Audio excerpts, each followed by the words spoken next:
দয়া করে বসুন। এটা শাহবাগ চত্বর নয়, জাতীয় সংসদ। বসুন।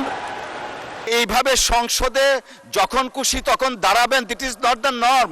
Please take your seat Mister Hannan Masud. মাননীয় সদস্য, দয়া করে আপনি বসুন, দয়া করে বসুন। হান্নান মাসুদ, দয়া করে বসুন। এটা শাহবাগ চত্বর নয়, জাতীয় সংসদ। বসুন। May I humbly request you to take your seat please. আপনি বসেন। May I humbly request you to take your seat please. আপনি বসেন।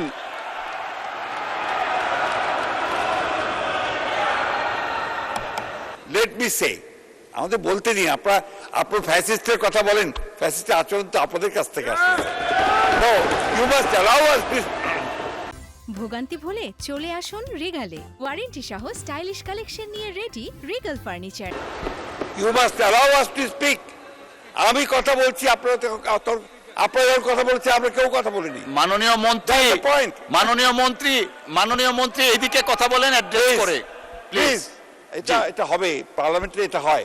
জি জি জি। আমি আপনাকে যেটুকু অনুরোধ করতে চাই, যে অংশটুকু অসত্য আছে সেই অংশটুকু দয়া করে আপনি এক্সপাঞ্জ করবেন, কারণ আমাদের সংসদ নেতার বক্তব্য সম্পর্কে কোনো অসত্য বক্তব্য এখানে মেনে নেওয়া যাবে না। মাননীয় স্পিকার, ধন্যবাদ। বিরোধী দলীয় নেতা দাঁড়াতে দিতে হয়। জি বলেন। ধন্যবাদ মাননীয় স্পিকার। আমাদের এই হাউজেরই একজন সদস্য হান্নান মাসুদ বক্তব্য রাখতে গিয়ে তিনি সংসদ নেতার ব্যাপারে কিছু কথা বলেছেন। আমি আপনাকে অনুরোধ করব, বাইরের কোনো বিষয়কে টেনে এখানে এনে এক্সপাঞ্জ করা বা বক্তব্য দেওয়া কোনোটাই যেন এলাও না করা হয়।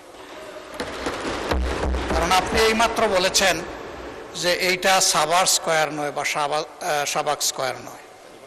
তার মানে হচ্ছে সংসদের ভিতরে একটা সংসদীয় নর্মস আছে, বাইরেরও একটা গ্রামার আছে। যার যার গ্রামারকে সেই জায়গায় আমরা রাখি। বাইরের জবাব বাইরে দিব, সংসদের জবাব সংসদে হোক। তবে এটা সত্য, এটা অসত্য, এই ঝগড়ায় যদি আমরা যাই তাহলে অনেক কিছু আমাদের জন্য হয়তো বা লজ্জাজনক হয়ে যাবে। আমি চাচ্ছি না কারো সম্মানের সাথে এই লজ্জাটা লেগে থাকুক। এই জন্য আমি অনুরোধ করব, এই বিষয়ের পুরাটাই আপনি এখান থেকে ইগনোর করুন, সেইটাই আমাদের জন্য কল্যাণকর হবে। ধন্যবাদ মাননীয় স্পিকার। ধন্যবাদ মাননীয় বিরোধী দলীয় নেতা। আমরা সবকিছু বিচার বিশ্লেষণ করে সিদ্ধান্ত নিব।